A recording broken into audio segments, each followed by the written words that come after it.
Rivalries are the fabric of professional wrestling. Wrestlers going at one another on the mic, attacking what the opponent loves, going after their family, and using their creative genius to further the story. Whether it's a 3-match saga or slow-burning masterclasses, every wrestling fan can appreciate a great rivalry. Whether it's Austin versus The Rock, Cena versus Edge, or Shawn Michaels and Bret Hart, wrestling is filled with great stories to sink your teeth into. So I bring you a new series where we go back, look at some of the most personal, underappreciated, or flat out barbaric rivalries in wrestling history. One of those great rivalries is the story between The Undertaker and Brock Lesnar. Everyone remembers this rivalry for the shocking moment at Wrestlemania 30, but it goes back much further. See, in 2002, hard to believe it's actually been 20 years, Brock Lesnar arrived in the WWE and he was given the golden ticket to the top of the business. The guy came in and tore through everyone in record time, won the King of the Ring, and he beat The Rock to win his first WWE title 4 months into his career. Thing was, at this time, there was only one world title in WWE, and it, alongside Brock Lesnar, became exclusive to SmackDown, which was ran by Stephanie McMahon. So Stephanie was in her Mia Khalifa phase, and she told us that there would be someone deferring from Monday Night Raw and coming to SmackDown, and that person would compete in a #1 contenders match, and they would go on to face Brock Lesnar. That man ended up being The Undertaker. This wasn't Dead Man Undertaker though. This was American Badass Undertaker, when Mark Calloway was in his element, an unmatched swag and authenticity, coming down to the ring on a motorcycle like a complete badass. Clearly KSI was a fan of The Undertaker. The American Badass was on SmackDown and became the #1 contender to Lesnar's WWE title. So there was a face-to-face mediated by Stephanie McMahon, who at every turn would tell you, Brock Lesnar is exclusive to SmackDown. Guys, you'll never believe this, Brock Lesnar is exclusive to SmackDown. Hey guys, welcome to SmackDown, where Brock Lesnar is exclusive to. She ran that line down our throats at every conceivable turn. During the face-to-face, Undertaker is all calm and collected, and he's telling Brock that, yo boy, yo ass is mine, and that he was gonna kill Brock. But what would Paul Heyman's response be? Well, he told The Undertaker not to fear, because after Unforgiven, there wouldn't be anyone to take care of Undertaker's pregnant wife. And this is just the tipping point. For Heyman and Lesnar, they needed a way to get into Taker's mind, so they decided to bring family into the conversation. They brought family into the conversation, but Undertaker brought family to the actual arena, which we know never goes well. His wife Sarah is in his locker room, so Paul Heyman goes in, and from the looks of it, he was there to do one of two things. Either he was about to go Tekashi 6ix9ine snitch mode, or he wanted a game of stick and puck with Mrs. Undertaker. Brock comes into the locker room and he's full on leaning onto Undertaker's wife. He puts his hand on her stomach, carrying her unborn child, and at this point we're like, no, please, don't squish the baby, anything but the baby. Brock says to Undertaker's wife that life's a bitch, and he leaves the arena. Afterwards, it's announced that Taker's wife went into false labor and Undertaker was coming to kill Lesnar. But they don't get their hands on one another until Unforgiven. These guys are going back and forth, and referee Brian Hebner is taking a whooping, getting thrown here, there, and everywhere else. These guys are hitting each other with chair shots, but the ref has had enough of these two playing lawn dart with him, so he calls for the belt, and Los Angeles was pissed. So was The Undertaker, because Undertaker wanted revenge. He wanted to get even for his wife. So what does he do? He slams Brock Lesnar into the Unforgiven stage.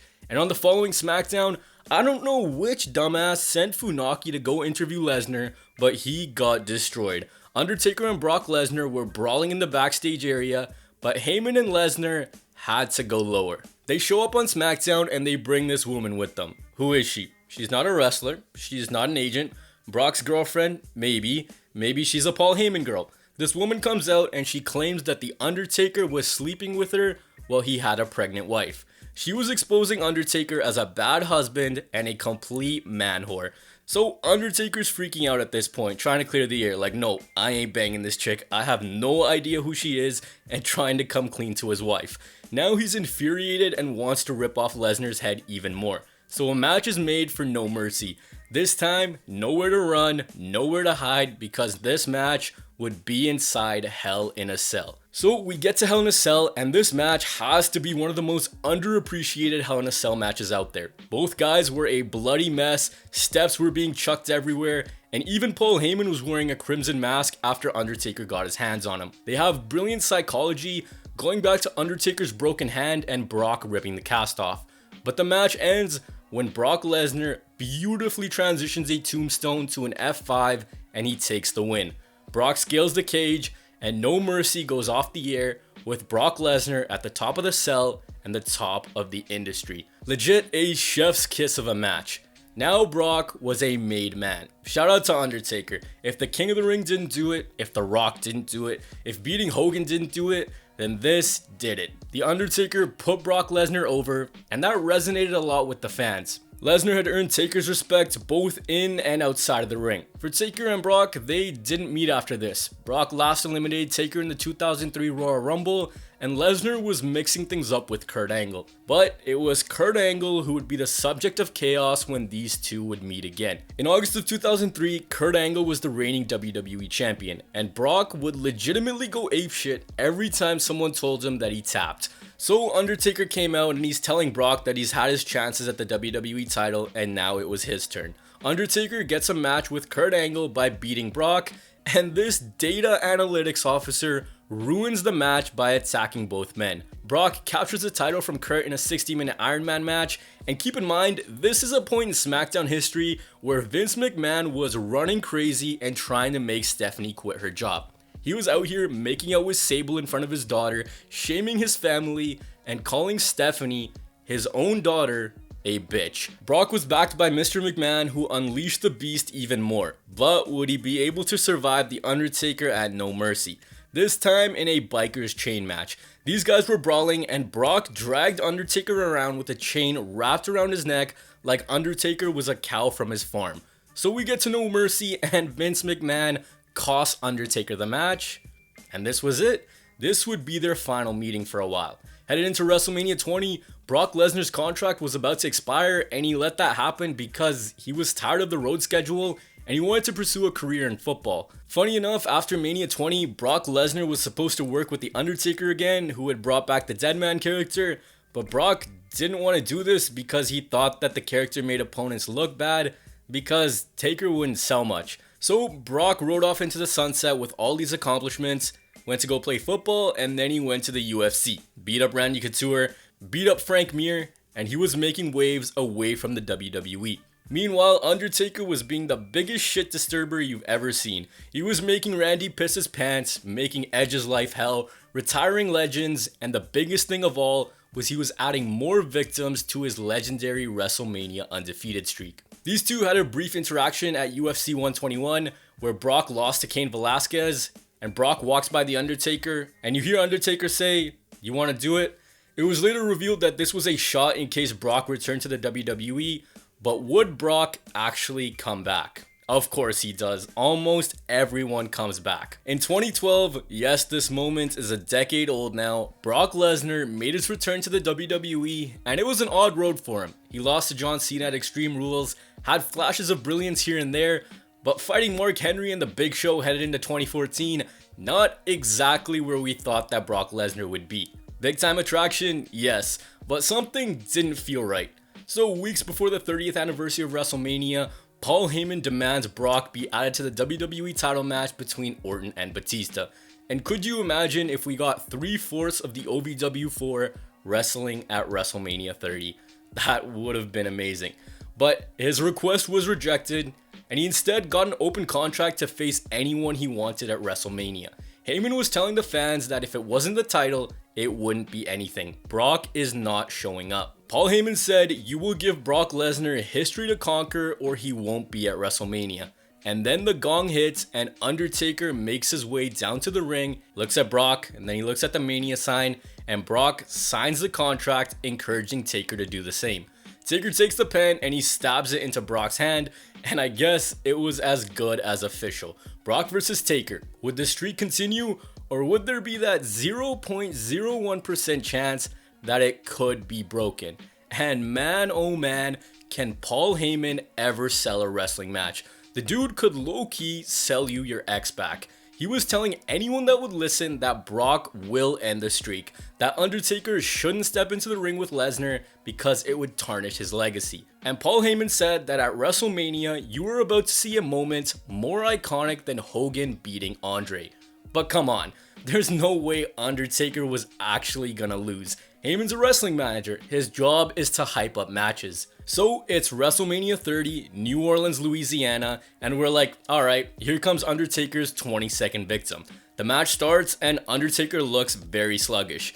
He later revealed that he had gotten a concussion and can't recall what happened that day. Brock and Taker have some near falls, and then we come to that one line from Michael Cole. He says, a third F5 to the Undertaker. Brock makes the cover, 1, 2, and the ref's hand actually hit for 3? What the fuck?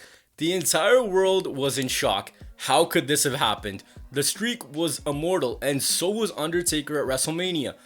Was there a mess up? Was Taker supposed to kick out? Did something happen that we didn't see? Mercedes-Benz Superdome, completely in shock. Undertaker guy stunned. This guy, this kid, all stunned at the sight that they had just witnessed. Brock Lesnar was the one in 21-1. It looked like this would be the final time that the dead man would rise.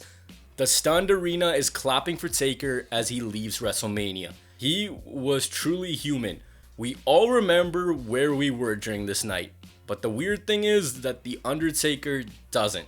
He was taken to a hospital after the match, and Brock Lesnar and Vince McMahon followed him to see how he was doing. Apparently, Brock was supposed to lose to Taker, but Vince changed the finish the day of, and now Brock had a huge accomplishment to his name. Brock, after WrestleMania 30, went on a tear. Suplex City was born at SummerSlam 2014, and he became the new WWE World Heavyweight Champion. This reign lasted all the way until Mania 31, where Seth Rollins cashed in the Money in the Bank to take the WWE title. But during this reign, there was one thing that kept coming out of Lesnar and mainly Paul Heyman's mouth. That Brock Lesnar was the one in 21-1. They couldn't just let it sit. They had to bring it up at every turn and rub it in Taker's face. So Brock Lesnar returns from his suspension and he has a WWE title rematch with Seth Rollins at Battleground, and we're like, ain't no way Snake Seth Rollins is gonna get through this. Brock has Rollins beat with an F5 right when we hear the gong. The dead man had risen. Undertaker made his return at Battleground and everyone was shook. It was so unexpected and it felt great to have a genuine moment without it being leaked out. Undertaker was back for blood, looking for revenge. Only it was summer 15, not 16. So these two middle-aged men are trying to beat the living fucking pulp out of each other the next night. Undertaker explains his actions and why he's back. It was simple, to avenge the loss of the streak at WrestleMania. Later in the night, Brock appears and they are trying to kill each other, brawling in the ring, and the entire locker room empties out.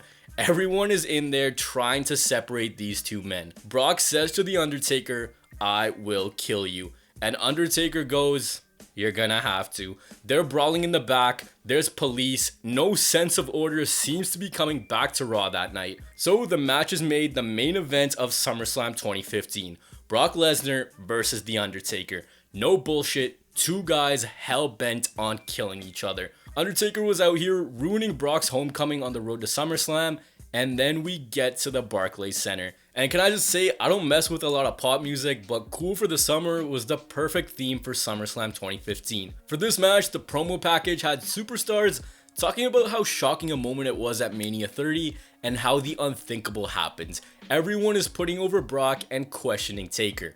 Both men then go to war. F5 through the French announce table. Nice to see that they didn't go for the Spanish one this time. Suplexes. Lesnar is just repeating that he's gonna kill The Undertaker.